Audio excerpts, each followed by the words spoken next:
Action. Ini ada berita ya. Sebenarnya yang berita ini merupakan berita yang tidak kita harapkan, di mana PPKM diputuskan oleh Presiden Jokowi untuk diperpanjang. Eh, saya mengerti sih ya bahwa memang COVID ini membuat kita dalam seperti buah simalakama buat kita. Kalau diperketat secara penularan akan menurun pasti, karena bagaimanapun COVID ini memang menularnya karena ada interaksi sosial, jarak, dan ditularkan dari manusia ke manusia. Tapi di sisi lain kalau diperketat, ekonomi yang mati. Sedangkan kalau memprioritaskan ekonomi, PPKM tidak diperketat, pasti penyebaran COVID merajalela. Dan ini benar-benar harus dicari suatu titik equilibrium ya. Titik keseimbangan di mana ekonominya tetap jalan dan kesehatannya juga tetap jalan. Sepertinya Presiden Jokowi berpikiran kondisi yang ada saat ini, rumah sakit yang ada kapasitasnya overload. Jadi beliau berpikiran kalau sampai terjadi penambahan kasus lagi, mau dibawa kemana pasien-pasien COVID ini? Apalagi kalau mereka bergejala dan ada penyakit bawaan atau komorbid. Nah ini kan dikhawatirkan akan menimbulkan chaos juga. Sedangkan di sisi lain, secara ekonomi memang masyarakat Indonesia ini, rakyat Indonesia sudah benar-benar berat, sudah berperang melawan COVID lebih dari 1,5 tahun, hampir 2 tahun.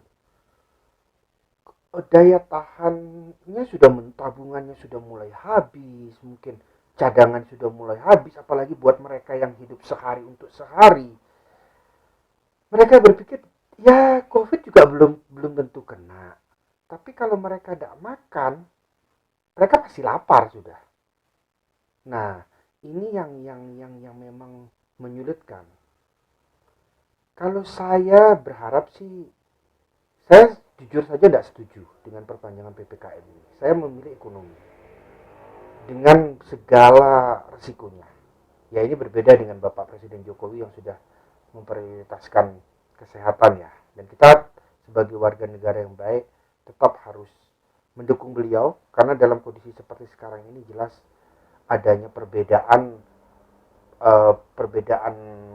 apa suara itu akan membuat tambah kacau. Jadi ya kita harus, dalam kondisi seperti sekarang ya kita harus mendukung dan harus tetap diam di rumah sampai PPKM dilonggarkan. Semoga sih di tanggal 2 Agustus nanti PPKM tidak lagi diperpanjang. Saya hanya berpesan kepada Bapak Presiden bahwa di bawah, terutama di desa, di masyarakat bawah ini sudah berat sekali Pak Presiden. Kami benar-benar berharap perpanjangan PPKM ini merupakan perpanjangan terakhir dan di tanggal 2 Agustus nanti sudah tidak ada perpanjangan lagi. Kalau nanti Bapak Presiden memperpanjang, sepertinya saya paham lah, pasti Bapak Presiden lebih mempunyai data yang konkret, data yang lebih lengkap, data yang lebih dalam, apa, dan pasti memutuskan yang terbaik. Tapi usulan dari saya, stop PPKM, cukup sudah. Apa yang harus kita lakukan? Ya dosis vaksinasi digalakkan. Buat aturan-aturan yang mendukung vaksinasi. Misalnya Anda baru boleh keluar rumah kalau sudah divaksin 2 kali atau minimal sekali. Saya sih berharap 2 kali. Kalau tidak memiliki sertifikat vaksin 2 kali, Anda tidak boleh keluar rumah. Anda harus isolasi mandiri. Anda baru boleh berdagang, menjalankan ekonomi jika sudah divaksin 2 kali.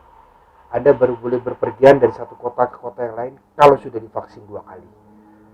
Seperti itulah, seperti di Inggris kita bisa ambil contoh. Bahwa kenapa kok vaksinasi di sana demikian cepat, ya karena di pemerintah sana kalau Anda mau nonton sepak bola Anda harus sudah divaksin. Nah, rakyat Inggris yang menganggap sepak bola itu suatu hal yang keharusan yang nggak bisa ditolak, dia berbondong-bondong vaksin. Jadi itu perlu dicontoh dari Inggris, bagaimana pemerintah bisa menciptakan suatu aturan dan membuat suatu dorongan sehingga masyarakat itu mau divaksin. Kemudian seperti yang sempat saya usulkan sebelumnya, database di Peduli Lindungi ditambah, tidak sekedar data vaksin pertama dan vaksin kedua, tapi mungkin juga ditambah dengan pelanggaran yang saya sempat usulkan sebelumnya, bahwa pelanggaran itu ada bobotnya, misalnya bobotnya sampai 10. Kalau sudah 10, maka orang-orang yang memiliki pelanggaran dengan bobot 10, jika sampai terkena COVID, fasilitas kesehatan maksimal yang bisa mereka dapatkan hanyalah isoman. Jadi mereka tidak diperkenankan di rumah sakit. Sehingga itu akan diharapkan itu membuat efek jerah, sehingga mereka betul-betul mentaati prokes atau protokol kesehatan yang sudah ditetapkan oleh pemerintah. Jadi memang semuanya pasti ada plus minusnya ya, tapi saya berpikir dua hal yang saya usulkan tadi lebih banyak manfaatnya, lebih banyak positifnya daripada negatifnya dibanding tidak. Mungkin bisa juga ditambahkan semacam GPS tracker di Peduli Lindungi, sehingga jika ada satu yang tersuspek, tracingnya jauh lebih gampang, pergerakannya kemana bisa dipantau, dan tentunya itu harus menghormati juga informasi pribadi ya. Saya tidak terlalu paham, yang jelas mungkin akan ada benturan sedikit dengan informasi pribadi, tapi ini kan dalam keadaan darurat ya. Mungkin setelah keadaan darurat ini selesai atau mereda, hal tersebut bisa dihapus. Tapi untuk seperti saat ini, bahkan Singapura saya lihat mereka menetapkan gelang tracker ya. Saya berpikir kenapa tidak mengusulkan gelang tracker, karena kalau pakai gelang tracker kok akan ada APBD lagi, akan keluar biaya lagi, berapa lagi nilainya, dan kondisi keuangan negara sekarang kan juga sudah berat ya. Nah, kalau Peduli Lindungan ini kan menggunakan app-nya ada di HP, GPS trackernya pun menggunakan HP. Jadi investasi yang pemerintah lakukan hanya di software tadi untuk memperdalam Peduli Lindungi tadi. Sedangkan kalau HP, saya pikir seluruh masyarakat Indonesia ini mayoritas sudah punya ya smartphone ya. Sehingga dan itu mungkin sudah juga merupakan satu keharusan. Kalau Anda ingin keluar rumah, Anda ingin melakukan kegiatan ekonomi, Anda harus punya smartphone yang sudah terinstall Peduli Lindungi. Dan seperti itu ya. Itu usulan dari saya sebagai kaum berbahan. Saya harap Bapak Presiden bisa mendengar usulan kami bahwa kami berharap betul bahwa ini merupakan PPKM terakhir, sehingga di tanggal 2 Agustus nanti tolong jangan diperpanjang. Ya sudah, demikian saja opini sekarang. Saya mau rebahan lagi lah.